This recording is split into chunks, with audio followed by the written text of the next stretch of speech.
بعض اوقات دماغوں میں یہ خلجان پیدا ہوتا ہے، شیطان بہکاتا ہے کہ بہت سی دعائیں تو ایسی ہوتی ہیں کہ ہم کرتے کرتے معاذ اللہ تھک گئے، العیاذ باللہ، لفظ بڑا خطرناک میں نے استعمال کر دیا، یعنی بہت دنوں سے کر رہے ہیں مگر وہ کام ہو ہی نہیں رہا، وہ کام ہو ہی نہیں رہا۔ اللہ تعالیٰ تو فرماتے ہیں ادعونی استجب لکم، مجھے پکارو، مجھ سے دعا کرو، میں تمہاری دعا قبول کروں گا۔ اور اذا سألک عبادی انی فانی قریب، جب میرے بندے تم سے میرے بارے میں پوچھے تو کہتا ہوں میں تمہارے بہت قریب ہوں۔ اجیب دعوت الداعی اذا دعان، دعا کرنے والے کی دعا کو قبول کرتا ہوں۔ تو ایک طرف تو اللہ تعالیٰ یہ فرما رہے ہیں، ایک طرف یہ ہوتا ہے کہ مانگ رہے ہیں، مدتیں ہو گئی ایک چیز کو، انہیں مل رہی، کہاں قبول ہو رہی دعا؟ وہ تو فرما رہے ہیں میں دعا قبول کرتا ہوں اور قبول ہو نہیں رہی۔ تو خوب سمجھ لو کہ قبولیت کے دو معنی ہیں۔ ایک قبولیت کے معنی یہ ہے کہ دعا بذات خود ایک عبادت ہے، بذات خود ایک ثواب کا کام ہے، کچھ بھی مانگو اللہ تعالیٰ سے وہ عبادت ہے۔ الدعاء هو العبادہ، بعض روایتوں میں آتا ہے دعا بذات خود عبادت ہے۔ چاہے دنیا کی چیز مانگ رہے ہو، یا اللہ مجھے بھوک لگ رہی ہے، کھانا اچھا کھلا دیجئے، یہ مانگ رہے ہو، اس پر بھی ثواب، یہ بھی عبادت ہے اور اس پر بھی ثواب ملے گا۔ یا اللہ میں مقروض ہو گیا ہوں، میرا قرضہ ادا کرا دیجئے۔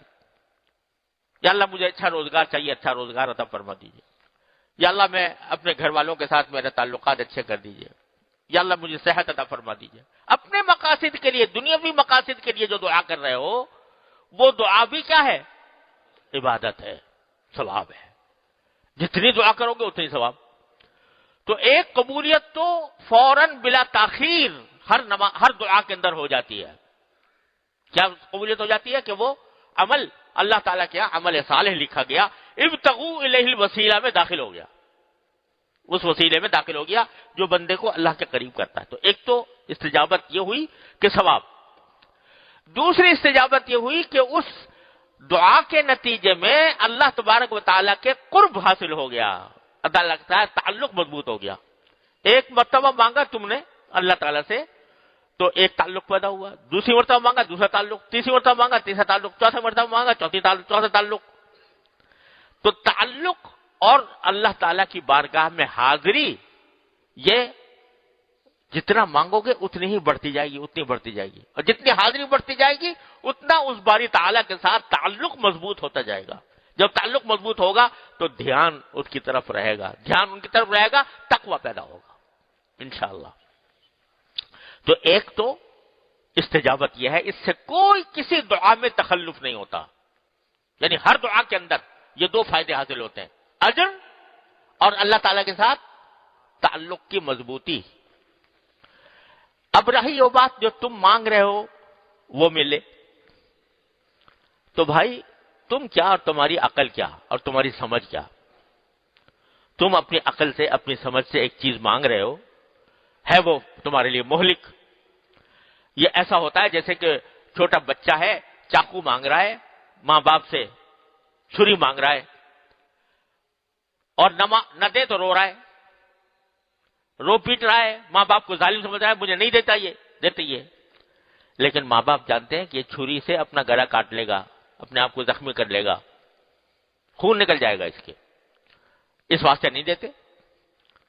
تو وہ تو کیا سمجھ رہا ہے بیوقوف کہ میرے ساتھ ظلم ہو رہا ہے۔ ہم اس بچے سے زیادہ بیوقوف احمق ہیں کائنات کی حکمتوں کے لحاظ سے۔ کائنات میں جو حکمتیں اللہ تعالیٰ تبارک و تعالیٰ نے جاری فرمائی ہوئی ہے وہی جانتے ہیں۔ سورہ کہف میں جو واقعہ خضر علیہ السلام کا اللہ تعالیٰ نے بیان کیا وہ اسی لیے بیان کیا کہ بظاہر دیکھنے میں تو ظلم کیا، کشتی کا تختہ توڑ دیا، ایک اچھا خاصے کھیلتے بچے کو قتل کر دیا، عجیب بظاہر غلط کام کیا، لیکن اس کے پیچھے حکمتیں تھیں جو بعد میں پتہ چلی۔ تو بعض اوقات اللہ تبارک تعالیٰ سے تم مانگ رہے ہو کہ یہ دے دو، یہ دے دو، اور وہ اللہ تعالیٰ اسے نہیں دیتے کہ وہ تمہارے لیے مضر ہوگا۔ مجھے یاد ہے کہ ایک مرتبہ میں سعودی عرب کے حرمین شریفین سے واپس آنے والا تھا، تو میرے عزیز رہتے تھے کویت میں، ان کا اصرار تھا کہ ہمارے پاس ہوتے جاؤ. میں نے یہ ارادہ کر لیا. ایک دن تھا، ایک یا 2 دن تھے میرے پاس. میں نے سوچا واپسی میں ہوتے جاؤں گا. ٹکٹ لے لیا، سیٹ بک ہو گئی. ویزا میں کچھ دیر لگ گئی. اب تیار بیٹھا ہوں، سیٹ بک ہوئی ہے، ذہن بنا ہوا ہے، وہاں پر لوگ انتظار میں ہیں، اور دعا بھی کی اللہ یہ کام کرا دیجئے ویزا مل جائے. نہیں ملا. 2 دن اس وقت ملا جب میں جا نہیں سکتا تھا. وہ 2 دن جو میں نے رکھے تھے وہ نکل گئے، پرواز چلی گئی. بڑا افسوس ہوا کہ ویزا نہیں ملا. ارادہ کیا تھا، نہیں کیا. دعا بھی کی، نہیں ملا. بعد میں پتہ چلا کہ جس پرواز میں نے سیٹ بک کرائی تھی وہ اغوا ہو گئی، ہائی جیک ہو گئی. سمجھے؟ اب میں مانگ رہا تھا کہ مجھے اس میں سیٹ مل جائے، مجھے اس میں ویزا مل جائے، مجھے اس میں سفر کروں. مانگ رہا تھا، لیکن اگر یہ مجھے پتا ہوتا کہ یہ پرواز اغوا ہونے والی ہے تو پناہ مانگتا اللہ میاں سے کہ اللہ مجھے نہ بھیجنا اس میں. لیکن میں مانگ رہا تھا. تو کتنے کام ایسے ہوتے ہیں کہ جس کو ہم مانگتے ہیں لیکن اللہ تبارک و تعالیٰ کے حکمت کے تحت وہ تمہارے لیے فائدہ مند نہیں ہوتے، نقصان دہ ہوتے. اس سے اچھی چیز اللہ تعالیٰ تمہیں عطا فرما دیں گے انشاءاللہ. لہذا اگر کوئی بات جو مانگی گئی ہے وہ پوری نہیں ہو رہی تو سمجھو ضرور کہ دعا آئے گا نہیں گئی، انشاءاللہ اس سے بہتر چیز تمہیں ملے گی. اللہ نے چاہا ضرور ملے گی.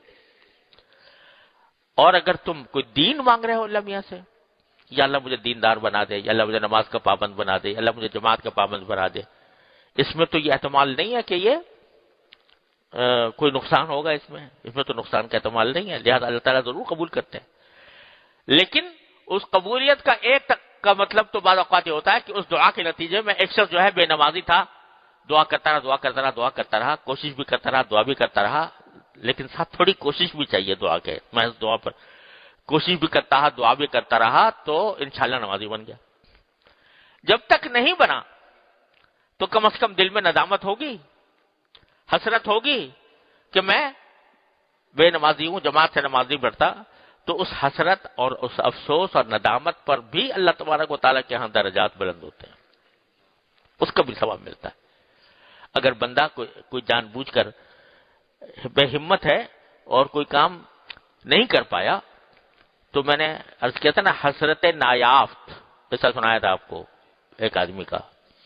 حسرت نایافت، میں کر نہیں سکا، اس کے اوپر جو میں حسرت ہو رہی ہے، اس کے اوپر مجھے ندامت ہو رہی ہے، اللہ تعالیٰ کے سامنے میرے شرمندگی محسوس ہو رہی ہے، اس پر بھی اللہ تبارک و تعالیٰ اجر و ثواب مرتب فرماتے ہیں. اور بالآخر پہنچ ہی جاتا ہے. ہو نہیں سکتا اللہ تعالیٰ سے مانگے، اس کا قرب مانگے، اللہ تعالیٰ کی رضا مانگے، اللہ تعالیٰ کے دین پر چلنے کی توفیق مانگے، اور کبھی نہ کبھی آخر میں جا کر اس کو توفیق نہ ہو، ممکن نہیں ہے. اللہ تبارک و تعالیٰ ضرور دیں گے توفیق.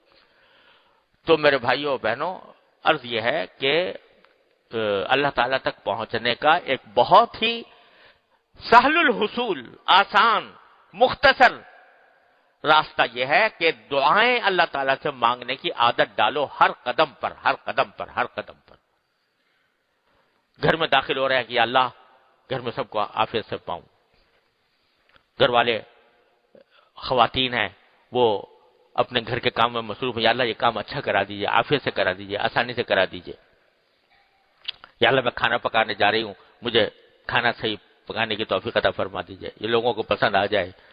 جو حاجت ہے، انسان تو حاجتوں کا پلندہ ہے نا، تو جو حاجت ہے، چھوٹی ہے یا بڑی ہے، اللہ تبارک و تعالیٰ کی بارگاہ میں پیش کر کے مانگتے رہو اور مانگتے رہو اور مانگتے رہو.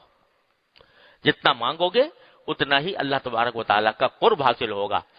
حضرت تھانوی رحمۃ اللہ علیہ فرماتے ہیں، ایک مرتبہ مجلس میں فرما رہے تھے کہ اللہ تعالیٰ کے ہاں دینے کی کوئی کمی نہیں ہے. کوئی جھولی پھیلانے والا ہو تو اس کے ہاں دینے کی کمی نہیں ہے. تو حضرت مجذوب صاحب حضرت کے خاص خلفاء میں سے تھے، وہ بیٹھے ہوئے تھے. حضرت کسی کے پاس جھولی نہ ہو تو کیا کرے؟ کسی کے پاس جھولی نہ ہو تو کیا کرے؟ فرمایا جھولی بھی انہی سے مانگے، جھولی بھی انہی سے مانگے. یا اللہ مجھے دعا مانگنے آتی نہیں ہے، مجھے دعا مانگنا سکھا دیجیے.